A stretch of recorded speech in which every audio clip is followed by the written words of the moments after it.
Olá, futuros enfermeiros, professor Narciso aqui para mais uma aula de biologia básica e terminando o nosso módulo de genética, graças ao bom Deus, né, gente? Eu acho que vocês já devem estar saturados aí a essa altura do campeonato e a última coisa que vocês querem ouvir é falar de genética. Mas a gente não pode deixar de falar de alguns assuntos importantes como esse de hoje, tá? Um assunto bastante extenso, só que o professor vai encurtar, vai apresentar o assunto e dentro de herança autossômica, nós vamos discutir apenas herança autossômica dominante. Vocês vão ver lá para o final da nossa aula que tem pelo menos 4 tipos de herança autossômica. E por que a gente vai falar pouco, gente? Porque esse termo, esse conteúdo, ele, devido aos avanços em áreas como, por exemplo, a própria genética e a biologia molecular, esse assunto está um pouco ultrapassado, porque os pesquisadores têm observado que existem vários fatores que influenciam a, a predominância de um fenótipo na população, e não somente uma característica genética, a alteração em um gene vai influenciar, né, gente? Fatores ambientais, fatores comportamentais, como hábitos de vida, podem influenciar o aparecimento de uma característica numa população, e não somente a portabilidade desse gene vai ser uma garantia de que a característica dele vai ser expressa numa determinada pessoa. Por isso, esse tipo de herança cai muito isso no vestibular, mas a gente não está mais no vestibular, a gente está no ensino médio. Então, por conta desses motivos que o professor falou para vocês, a gente não vai se aprofundar muito nesse conteúdo, tá? O modo pelo qual os indivíduos com um caráter raro, tá, gente? Como é o caso da grande maioria das heredopatias, olha esse termo, heredopatias. Essa é uma outra forma de se referir a doenças genéticas, tá? Então, o modo como esses caráteres se distribuem nos heredogramas, a gente vai ver já o que é heredograma, tá? E como eles se relacionam, facilita muito o reconhecimento do tipo da transmissão hereditária de um caráter que você está estudando. Ou seja, estudar a árvore genealógica do paciente ajuda a entender a condição que muitas vezes ele está portando naquele momento. Antes da gente entrar na aula de hoje, vamos relembrar alguns conceitos que são importantes, tá? Para a gente firmar eles até o final do nosso curso, que é, semana que vem, gente. Semana que vem já é a última aula e depois a avaliação já. Acabou o semestre. Então, vamos firmar algumas coisas que a gente tem visto lá desde as primeiras aulas de genética. Conceitos que o professor precisa que vocês tenham claro na cabeça de vocês. Genótipo e fenótipo. Genótipo, como o próprio nome diz, ele refere-se à constituição genética da pessoa, enquanto que fenótipo é o quê? Olha só, é a expressão observável de um genótipo como um caractere morfológico, um caractere bioquímico ou um caractere molecular, tá? Pode ser a cor do cabelo, pode ser o funcionamento de uma enzima, pode ser alguma característica molecular bem particular ali de um indivíduo, de uma célula. Outra terminologia genética que vocês têm que saber é o conceito de locus, né? E o que é o locus? Os cromossomos, eles estão presentes em pares, a gente já viu isso, nas células somáticas, ou seja, aquelas células que participam do funcionamento geral do organismo e não estão relacionadas aos caracteres sexuais, tá bom? Essas são as células somáticas. E cada gene ele ocupa um lugar em cada determinado cromossomo. Aquele lugar específico ali é o que a gente chama de locus gênico, tá bom?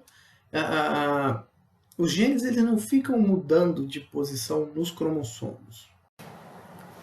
Outra definição muito importante é de genes alelos, tá, gente? E o que são genes alelos? São genes que ocupam o mesmo locus em cromossomos homólogos. É isso, tá, gente? Quando nas células de um indivíduo os genes alelos para um determinado caráter eles não são idênticos, o indivíduo ele é denominado heterozigoto pro caráter lá daquele par de genes. Quando os genes alelos são idênticos, o indivíduo é então denominado homozigoto para aquele caráter. O indivíduo homozigoto ele pode ser o quê? Se a gente for usar um gene, por exemplo, um gene A, o indivíduo homozigoto ele vai ser o azão, azão ou o azinho, azinho. Enquanto que o indivíduo heterozigoto vai ser quem? Aquele indivíduo que portar azão, azinho, tá bom? É muito interessante a gente conhecer, nesse nosso módulo de genética, uma ferramenta utilizada por médicos e pesquisadores chamada heredograma, que o professor falou no primeiro slide agora há pouquinho. O que é o heredograma, gente? Ele é uma ferramenta para a gente observar, para a gente estudar quem? A árvore genealógica, quando a gente está falando de seres humanos, ou o pedigree, para aqueles que vão trabalhar com animais, né? É uma forma de representar dados sobre as características de uma família em relação a características físicas ou um traço qualquer que você está estudando aí. Ele utiliza uma série de símbolos que foram internacionalmente estabelecidos e padronizados. Então, em qualquer parte do mundo que você for estudar um heredograma, os símbolos eles vão ser o mesmo, tá?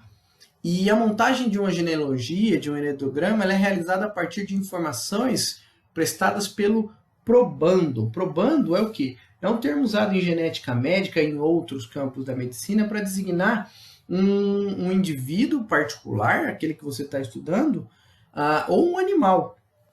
E quando uma doença genética ela é diagnosticada pela primeira vez numa determinada família, o indivíduo que foi diagnosticado é o probando, tá? Ele também pode ser chamado de propósito ou de caso índice. E normalmente a gente vai ver no heredograma esse indivíduo aí assinalado com uma setinha, tá? Olha aqui, os principais símbolos que podem estar presentes nos heredogramas. O professor destacou nessas caixas em vermelho os mais comuns que vocês têm que saber. Esse quadrado branco são indivíduos do sexo masculino, enquanto que os círculos brancos são indivíduos do sexo masculino. Indivíduos do sexo masculino ou feminino afetados, ou seja, portadores daquele caráter, daquela condição que você está estudando, eles são preenchidos, né? Você vai encontrar eles coloridos ou na cor preta, tá bom? Tanto o quadrado ou o círculo, que é o homem ou a mulher.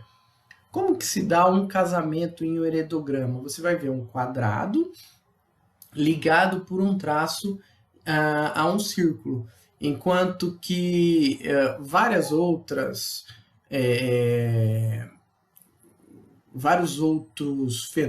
fenômenos que vão poder ser encontrados no heredograma foram caracterizados. Por exemplo, o divórcio tem um símbolo, um casamento consanguíneo, ele é representado por dois traços, gêmeos, você vai ver dois traços ligando assim na parte superior deles, enfim. E o probando, que como o professor já disse, ele é o indivíduo afetado, então ele vai estar preenchido, ele vai estar colorido, ele vai estar em preto com uma setinha aqui, o professor destacou mais ao lado direito aqui. Enfim. Gente, vocês não precisam conhecer todos esses símbolos, mas esses que o professor destacou aqui são os principais, tá bom? E como que você analisa, como que você entende um heredograma? Olha aqui um heredograma muito simples. E o que ele quer dizer, né? Em uma árvore desse tipo, gente, uma árvore genealógica, você pode chamar assim também. As mulheres são representadas por círculos, os homens são representados por quadrados, tá? Os casamentos são indicados por linhas orientais, ligando o círculo a um quadrado. Os algarismos romanos 1, 2 e 3 à esquerda do nosso heredograma, eles representam as gerações. Então, 1 quer dizer o quê? A primeira geração, 2, segunda geração, 3, terceira geração. Como eu disse para vocês, os indivíduos coloridos, preenchidos ou na cor preta são quem? São os afetados, tá bom? Então esse é um tipo qualquer de uma herança aí que um pesquisador ou um médico está estudando. E as heranças, gente, que aqui o professor chamou de monogênicas, porque a gente está trabalhando com um gene só, elas podem ser de 4 tipos, tá, gente? As principais heranças monogênicas, elas podem ser autossômicas dominantes, autossômicas recessivas, dominantes ligadas ao X e recessivas ligadas ao X. Isso quer dizer o quê, gente? Que numa herança autossômica, a gente vai trabalhar com genes que estão localizados nos cromossomos não sexuais, nos cromossomos autossômicos, que são os cromossomos do 1 ao 22. Enquanto que uma herança ligada ao sexo, você vai estar trabalhando com os cromossomos X e Y, com os cromossomos sexuais, beleza?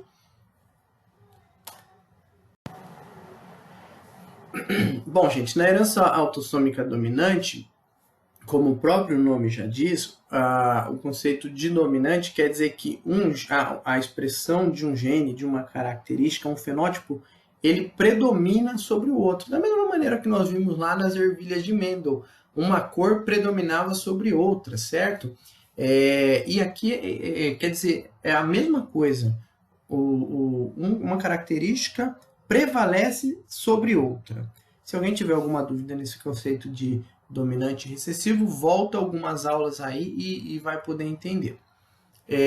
Então, assim, tanto em indivíduos heterozigotos quanto em indivíduos homozigotos, eles vão se apresentar da mesma maneira. Por quê? Porque a característica prevalece. Então, se você pegar um gene qualquer, por exemplo, um gene A, o indivíduo azão-azinho e o indivíduo azão-azão, ou seja, indivíduos heterozigotos e indivíduos homozigotos vão se portar da mesma maneira, vão expressar a mesma característica. E uma coisa obrigatória nesse tipo de herança é que o quê? Que todas as pessoas afetadas, elas possuem um genitor afetado, pelo menos um genitor afetado, tá? Um parental afetado. Isso é obrigatório nesse tipo de... Nos casamentos que produzem filhos com uma doença autossômica dominante, normalmente um genitor é heterozigoto para a mutação e o outro genitor, ele é o quê? Ele é homozigoto para o alelo normal. Ou seja, um genitor ele vai ser azão-azinho e o outro genitor normal vai ser o quê? Azinho-azinho. E o gene azão, ele é dominante para o fenótipo anormal, tá? E o azinho, ele é o quê? Ele é o alelo normal. Cada filho desse casamento teria uma chance, gente, de 50% de receber o alelo anormal, azão, do genitor afetado, e portanto, ser azão-azinho. E uma chance de 50% de receber o alelo normal e assim não ser afetado, né? Ele ser azinho-azinho, tá bom? Esse cruzamento um cruzamento de indivíduo de um genitor afetado com um genitor normal desse tipo, teria então uma chance de 50% de gerar um indivíduo afetado. Aqui então são alguns critérios importantes que vocês têm que saber, que estão presentes em qualquer tipo de herança autossômica dominante. Então, o primeiro deles, eu já falei para vocês, o fenótipo ele aparece em todas as gerações e toda pessoa afetada ela tem um genitor afetado. Então, se vocês olharem lá no heredograma anterior, vocês vão ver, em cada geração, pelo menos um genitor aparece afetado, tá bom?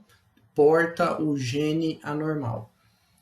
Outra característica muito importante, qualquer filho de genitor afetado, ele tem um risco de 50% de herdar o fenótipo, tá? A gente viu isso no slide anterior. A chance de gerar um indivíduo portador da mutação, vamos chamar assim, da doença, vai ser sempre 50% nesse tipo de herança. Familiares fenotipicamente normais não transmitem o fenótipo para os seus filhos, ou seja, os indivíduos recessivos azinho não vão transmitir a característica para os filhos. E homens e mulheres têm a mesma probabilidade de transmitir o fenótipo aos filhos de ambos os sexos. Aqui, o sexo ele não importa na transmissão da doença, na transmissão da característica, tá bom? Então, tanto homens quanto mulheres têm a mesma a probabilidade de transmitir essa doença aos filhos. Por quê? Porque a doença está presente nos cromossomos autossômicos, tá? Do 1 ao 22, e não nos cromossomos sexuais, nos cromossomos X e Y.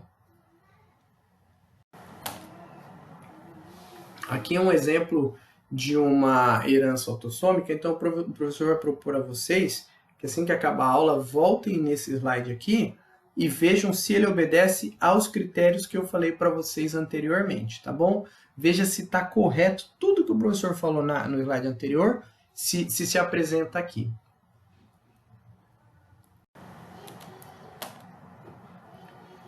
E um exemplo que eu trouxe para falar para vocês de uma herança autossômica dominante é a doença de Huntington. Quem aí já ouviu falar da doença de Huntington? Pois bem, a doença de Huntington é um exemplo característico desse padrão de herança que nós estamos vendo aqui, ou seja, uma herança autossômica dominante.